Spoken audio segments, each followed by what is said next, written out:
How to fix Files app not working in iOS 17 on iPhone. Let's get started.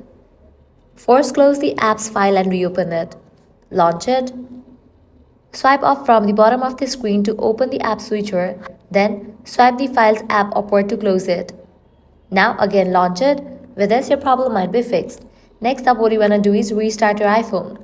For that, press and hold the power button, slide to power off, then turn your iPhone back on. Now check if Files app is functioning properly. Next up, launch your settings, navigate to the option of General, head over to the option Software Update. If any updates are available for your device, just update your phone software to its latest version. Next, head back to the main page of settings, click on your Apple ID, navigate to the option of iCloud. The Files app relies on iCloud to store and sync files, so make sure iCloud Drive is toggled on.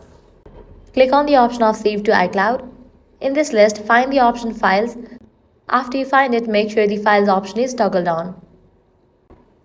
Likewise, head back, go to the main page of settings, navigate to the option of General, click on the option iPhone Storage.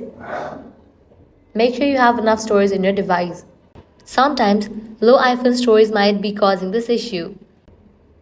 Next up, what you want to do is head back, navigate to the option Transfer or Reset iPhone. Click on Reset.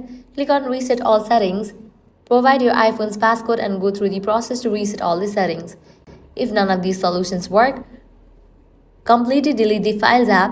Press and hold on the Files app. Click on Remove app. Click on Delete app. Click on Delete. Once you delete this app, launch your App Store, search for the app files and then install it. By following all this solution, your problem will be fixed.